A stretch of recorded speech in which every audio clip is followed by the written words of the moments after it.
I've been making cheese all day, and it dawned on me that my favorite person to hang out with after all this cheese being made would be somebody who knows how to take cheeses their final step, how to get them out of the steamy creamery, out of the sticky kitchen, and onto the cheese board where they can be beautifully presented and brought from there right to people's mouths. That's my friend Kiri. Hi, Luella. Hi, Kiri. So I've been teaching a lot about how to turn milk into curds and then milk into curds into whey, about how to stretch cheese and how to drain cheese and how to culture. But that's only half of the cheese story. Right. So I was wondering if you could talk a little bit about how cheese comes into our lives, from creamery to dinner plate. To dinner plate. Okay, great. Well, cheese comes in many different forms, first of all. And for us at the cheese school, we like to think about presenting cheese in the most beautiful way because people eat with their eyes before they ever try anything. So it's pretty important for us to create something that's beautiful and appetizing, and to take your beautiful cheese and all your hard work and make people want to eat it. Yeah. And make people want to buy it too. That's a big part of being a cheesemaker is that appeal. Is that appeal, right? Yeah, yeah. Okay. So today I brought a few cheeses for us to try and to snack on. Yeah. And I went with a kind of a white motif. Yeah. Because I think color is important. So sometimes we'll take things that are bright orange, or really a glowing yellow, and then something bright white like a fresh chev. In this case, we kind of went all white. Yeah. Okay, and we've got this beautiful slate board, which will provide a nice contrast between those colors. Great. Kiri, I just wanted to back you up. Yeah. The school, at our school, what are you talking about? The Cheese School. So the Cheese School of San Francisco is my little company. Okay. You are an important part of it. All right. Secretly, I know. Makers. Yeah. I teach there. So we do classes in cheese tastings, cheese making with Luella, and we do catering as well. So we're all about giving people good cheese. Just as a tiny side note, you say you're going with the white theme. One of the neatest things that the Cheese School does is cheesecakes for weddings. Cheesecakes, right? Yes. They do this really, really novel thing of, you don't have to have like a sugar-laden, gluten-laden deal to celebrate your wedding. You can do bridal, special, Yes, we stacks do stacks of gorgeous cheeses cheese. for weddings. We do stacks of gorgeous cheese, and it's an alternative for people who are more in touch with their savory side than their sweet side, maybe. And we have all different themes, whether you're doing a French cake or an Italian cake or an international cake, whatever your cheese, wherever your cheese love lies. We have a pre-designed cake. So we also do custom ones for people who are like, no, I must have the tour or whatever their favorite cheese is. So, and then we'll decorate them and make them beautiful and cut them down for you and serve them up to your guests. So, yeah, they're a lot of fun. Kiri, what's on the cheese board today? What are you gonna talk to us about? Well, I have 3 giant pieces of cheese. We tend to work with large pieces of cheese. This is not what I would recommend for people at home. You'd buy something a little smaller. Okay. But we're gonna cut these down. I'm gonna show you how to do that. We have this wonderful goat's milk Gouda from Holland called Bravander. Really spectacular. It's a special one that is actually brought in by Essex, who's an importer of fantastic cheeses. And this very small production on this cheese, and it's aged by Betty Coster, also in Holland. So the thing about this cheese is we're actually going to give this a little scrape. Oh yeah. Which I recommend whenever you buy cheese. If you're not serving it the day you bought it, then give it a good scrape, because it'll start to pick up flavors and aromas from your refrigerator. I can even see how you actually removed see, something that now it looks more clean. It looks there's just a layer. The fat starts to rise to the surface, and that fat is a great vessel for all kinds of flavors and aromas that maybe aren't so desirable, such as whatever else is hanging out in your fridge. So we're gonna give it a scrape. As I said, I recommend that. We're going to do that on the same with this cheese. So this cheese is actually a water buffalo milk cheese called Casatica de Bufala. lovely, creamy, soft ripened cheese. I know this cheese, and it's one of my favorites. Oh, good. I'm glad. Yeah. This is one of my favorites too. Yeah. This is a dynamite cheese. Casa Tica de Buffalo. Bufala. Bufala, yeah. Female. Yeah, exactly. So this cheese is lovely because water buffalo milk is so rich and so creamy, as you well know. And so you'd swear you were eating something just like, almost like burrata, but with a little more body to it. Yeah. Quadruple creme. Yeah, exactly.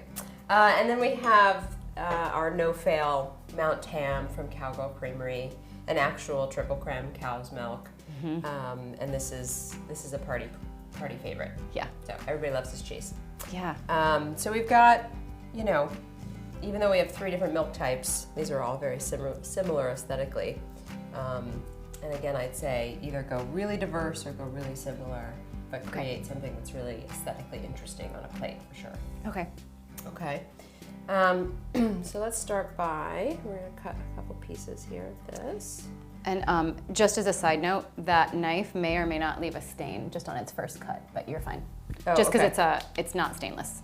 Okay, great. But I think we're good. But it's a very sexy knife. So this is... It's called a sheep's hoof knife. Oh wow, okay. I love it. So I actually like to cut down cheese into bite-sized forms for people because I think this can be a little intimidating, and I think people can hack into it in all sorts of crazy ways. Doing the tragedy of gutting out the camembert. Exactly.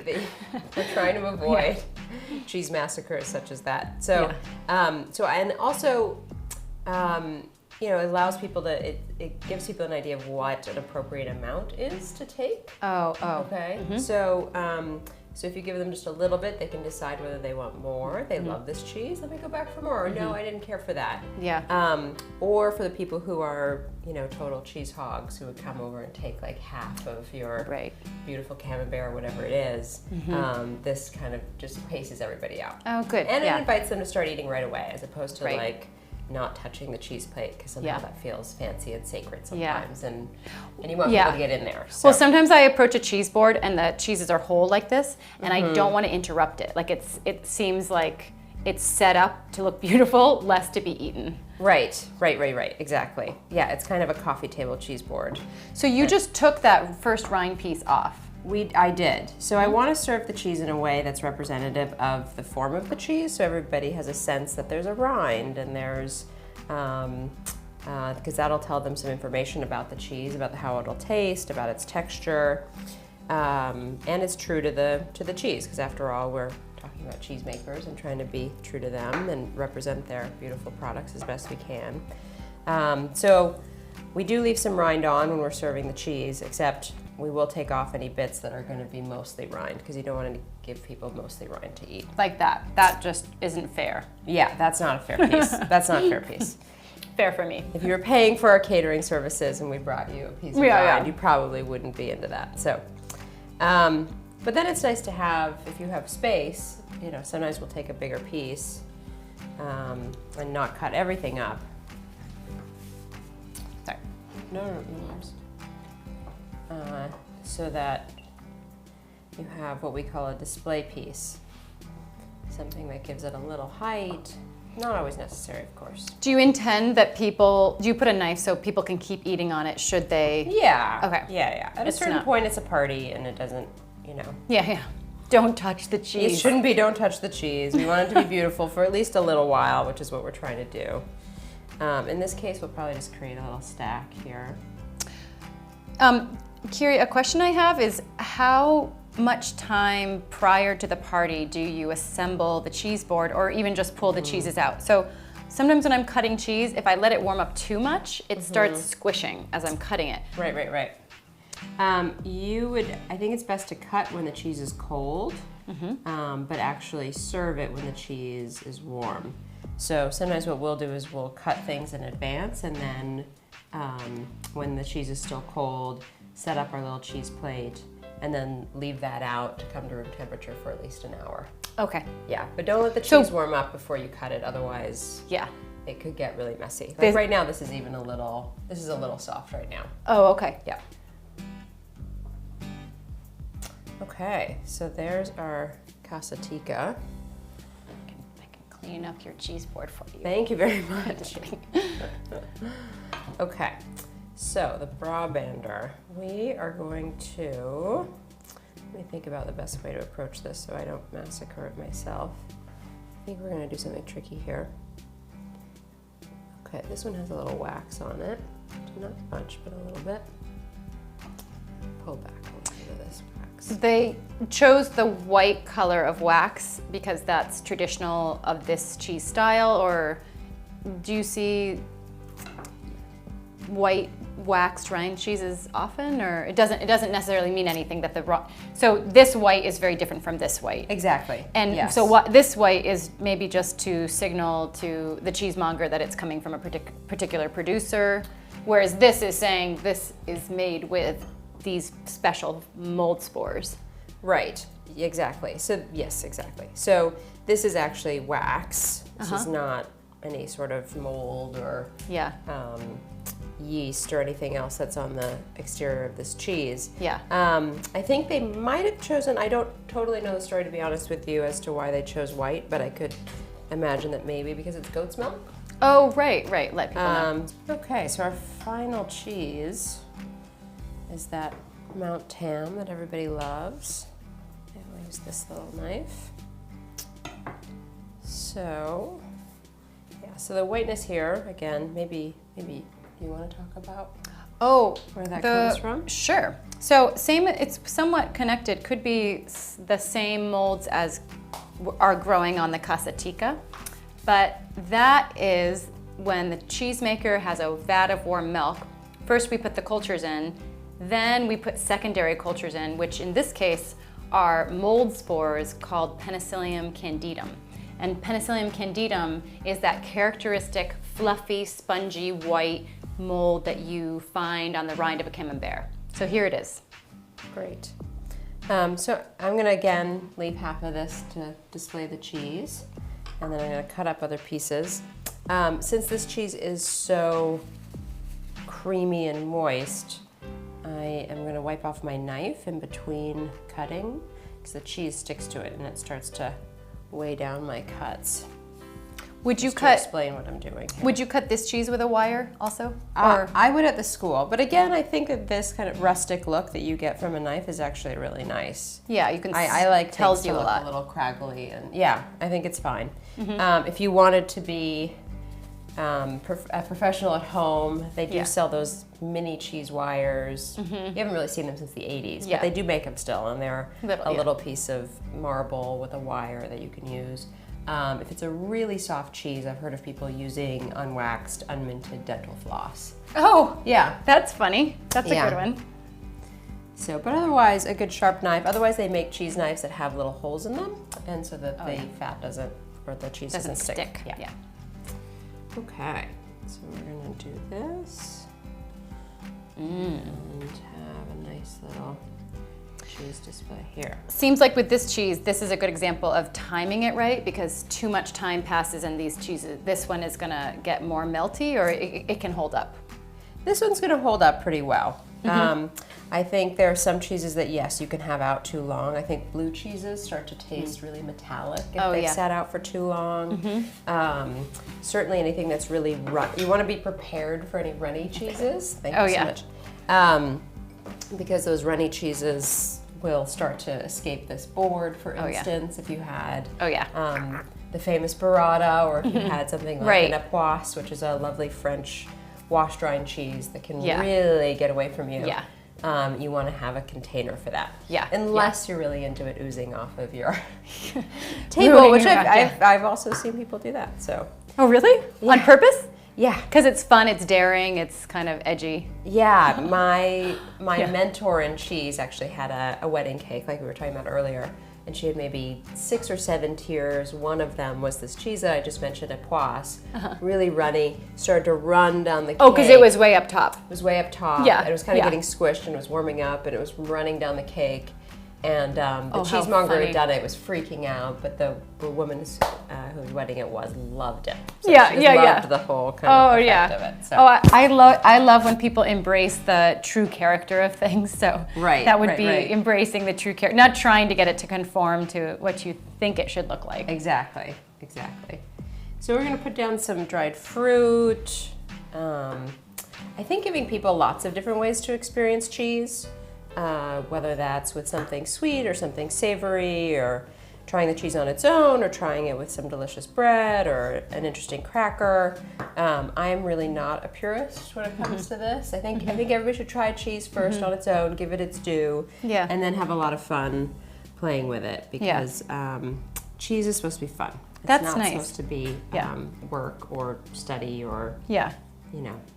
One of my favorite things that I've learned at the cheese school from taking classes there is this realization that everyone experiences cheeses differently. Everyone tastes something different in every cheese. Like that, there really is no absolute description of a way a cheese is or a way you're supposed to eat it. That anyone who says that is sort of hanging out in the cheese is fancy and I'm more sophisticated than you camp. Yes, exactly, exactly. It's funny, I think when I first started working in cheese, I didn't know anything about it, and I just loved cheese, and I was really open-minded. I was really ready to experience anything. Yeah. And then after a few years, I started to get snobbier and snobbier about cheese. And now that I've been at it for 6-7 years now, I'm returning back to my original self, which is like, it's fun, it's delicious. Let's not be snobby about it. So, so I've come full circle funny. in that regard. That's like the wealth curve. Like if you have no money, you look shabby. But then if you are like in the intermediate, you try really hard to look really fancy. Right. But then when you get really rich, you start wearing whole raggy clothes again. Right. It's about like confidence. You've like gone through the fancy side. I'm in the billionaire stage of my cheese life cycle. Yeah. I love that. You are rich with cheese. I am rich with cheese. Okay, so we've got figs, we've got dried pear. I've got some Marcona almonds here, which are really lovely, and we'll just scatter those around. I like things to be a little messy. Organized chaos. Like my house. Whoa, I'm just throwing them, around. But anyway, I like to think of it as kind of a little little forest with layers and rivers. Oh yeah. No, I'm getting topography. This is like this is not a flat situation. No, this is vertical. Yes, exactly. I mean, it's funny. I think so much of enjoying cheese is actually making it look beautiful, and this is my way of, this is my tribute to the cheesemaker, is really trying to do them justice. So. Oh, for sure. Like if I think about how somebody would feel approaching this cheese board versus like, opening up a vacuum sealed bag, right. and eating a cold piece of cheese by itself, this is like, such a more intense, vibrant experience. Hopefully. That's what we're going for. What we're going for. So, and to delight people. I mean, you're often serving cheese. We don't eat cheese like some other parts of the world eat cheese. We eat cheese when it's a really special occasion. Yeah. Or we're having other people over for dinner. We're hosting our boss. We're impressing people. Or having a party or celebrating. Exactly. And so it isn't a casual thing. Yeah. And I think we all should delight people with our food. And so that's what this is about. The other thing that's nice, a little jam. I can even put that right there. Tuck that in. We've got this raspberry jalapeno jam, which I am very excited about. A little spicy. Yeah. A little spicy, but that's okay. Not too spicy. Look at that gorgeous color. Except if somebody wants to go there, like wasabi on a sushi plate, they can go there, and if they don't, it's not. They can have their cheese by itself if they want. Exactly, exactly. They don't have to. Let me just put a little on the spoon so it doesn't look like somebody licked it. I was just thinking that. Yeah, exactly. Okay. Wow. Yeah. And then I'm the worst at the school for adding elements that actually can't be eaten. Which are like little mushrooms or things like that. I feel you. Well, so we have some mold spores that went into the milk to make this Mount Tam. And so there's a fungal element to cheese. And when you Uh-huh. think fungus, you think things growing in dark, cool environments. So Right, forest right. floor. Yes. That's what you're feeling. Yes. You're vibing the cheese Forest and you're responding. Yeah. I love a forest floor of cheese, Yeah. of a cheese display. Yeah. Yeah. Aromatic, Exactly. tantalizing, complex. Perfect. That's Yeah. it. So this is our cheese board for today. I also like to supply a knife per cheese, and this will all get very messy very quickly. But we Yeah. tried. So Yeah. because what happens is somebody cuts into a brie, and then they cut into a blue, and then they cut into the cheddar, and you end up with this. Yeah. Just Yeah, like yeah. a barnacle of Yeah. cheese on Yeah. here. So, but we're gonna try our best to keep it separate, at least initially. So, Oh yeah. so there we are. There's our little cheese plate. Beautiful. Well, I'm coming to the cheese school to eat this as frequently as I can. And you teach people how to do this at the cheese school as well, or not so much? We do actually. This holiday season, we have a class. Usually over the holidays, we teach people how to do this because this is when they're doing it. So. Yeah. Great. Yeah. So, Kiri, this looks a little too good to just look at. Can I eat this? As much as you like. Okay. Yeah. We could head to the living room and talk more about the cheese school. Perfect. Okay, let's go. Okay. You got it? Yeah. Okay. And I always say to students, your number one job now is to put mileage on your vat. Like if Right. you're serious, if you want to make cheese, Yeah. start making cheese. Stop Exactly. thinking about it. Just start making it. And yeah, it starts little, Yeah. 1 gallon vat, 5 gallon vat.